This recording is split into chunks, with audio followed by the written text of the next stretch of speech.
புழல் சிறையில் செந்தில் பாலாஜி நீதிமன்றத்தின் அதிரடி தீர்ப்பு.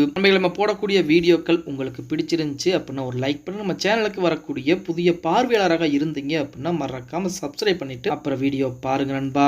திமுகவுடைய முன்னாள் அமைச்சர், அது மட்டுமல்லாமல் தற்போது வரைக்கும் சட்டமன்ற உறுப்பினர் இருக்கக்கூடிய செந்தில் பாலாஜி அவர்கள் பார்த்தீங்கன்னா 14 மாதங்களுக்கு மேலாக புழல் சிறையிலே அடைத்து வைக்கப்பட்டிருக்கிறார் அப்படிங்கிற தகவல் நம்ம அனைவருக்கும். அவர் எதற்காண்டி அடைத்து வைக்கப்பட்டிருக்கிறார்? அதிமுகவுடைய ஆட்சி காலம், அதுவும் போக்குவரத்துறை அமைச்சராக இருந்திருக்கிறார். அந்த சமயத்திலே நிறைய நபர்களிடம் பணம் வாங்கியிருக்கிறார். உங்களுக்கு டிரைவர் வேலையோ மற்ற ஏதோ வேலைகளோ வாங்கி தருகிறேன் அப்படின்னு சொல்லி பணம் வாங்கி அந்த நபர்களை ஏமாற்றி விட்டார் அப்படின்னு சொல்லி ஒரு குற்றச்சாட்டு முன்வைக்கப்பட்டு அதன் மூலமாகத்தான் தற்போது செந்தில் பாலாஜி புழல் சிறையிலே அடைக்கப்பட்டார். நமது அண்ணன் செந்தில் பாலாஜியின் மீது முதலாக மத்திய குற்றப்பிரிவு காவல்துறையில் வழக்கு பதிறாங்க. அந்த வழக்குக்கு அடுத்தபடியாக தான் வருமான வரித்துறை உள்ள வர்றாங்க. அதுக்கு அடுத்து அமலாக்கத்துறை வந்து சோதனை பண்றாங்க. செந்தில் பாலாஜியை ஜூன் 14ஆம் தேதி கைது பண்றாங்க. கைது பண்ணி கிட்டத்தட்ட 14 மாதங்களுக்கு மேலாகி போச்சு. இன்ன வரைக்கும் செந்தில் பாலாஜி வெளியிலே வர முடியும். அன்றைய அமலாக்கத்துறை அதிகாரிகள் என்ன சொன்னாங்க அப்படின்னா, குறைந்தது 1 வருட காலமாவது செந்தில் பாலாஜி சிறைச்சாலையில் இருக்கக்கூடிய ஒரு சூழலை நாங்கள் உருவாக்குவோம் அப்படிங்கிற மாதிரி சொன்னாங்க. சொன்னதை வெற்றிகரமா செஞ்சு முடிச்சிட்டாங்க அப்படின்னு சொல்லலாம். ஏன்னா 14 மாதங்கள் பக்கம் அவர் வந்து பைபாஸ் சர்வீஸ் செஞ்சுக்கிட்டாலுமே தற்போது அதுக்கு பின்பு தான் உடல்நலத்தில் ஏகப்பட்ட பிரச்சனை என்பது செந்தில் பாலாஜி அவர்களுக்கு வந்து கொண்டு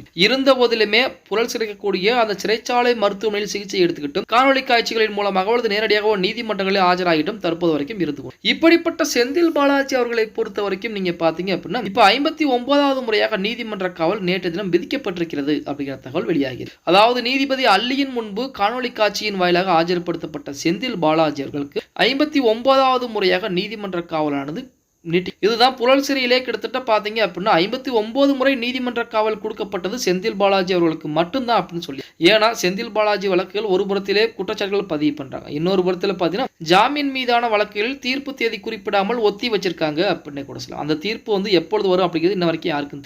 இப்படிப்பட்ட ஒரு சூழலை நேற்று தினம் செந்தில் பாலாஜியுடைய வழக்கு விசாரணைக்கு வந்திருக்கு. அந்த சமயத்தில் காணொலி காட்சியின் மூலமாக செந்தில் பாலாஜி அப்போ நீதிபதி அல்லி அவர்கள் செந்தில் பாலாஜியிடம் நலம் விசாரித்து விட்டு அதற்கு அடுத்தபடியாக 59வது முறையாக வருகின்ற 13ஆம் தேதி வரைக்கும் உங்களுக்கு நீதிமன்ற காவல் அப்படின்னு சொல்லி ஒரு நீதிமன்ற காவலையும் இப்போ 13ஆம் தேதிக்கு அடுத்தபடியாக 60வது முறை நீதிமன்ற காவலும் செந்தில் பாலாஜி அவர்களுக்கு கொடுக்கப்படுவதற்கு அதிகப்படியான வாய்ப்புகள் இருக்கிறது.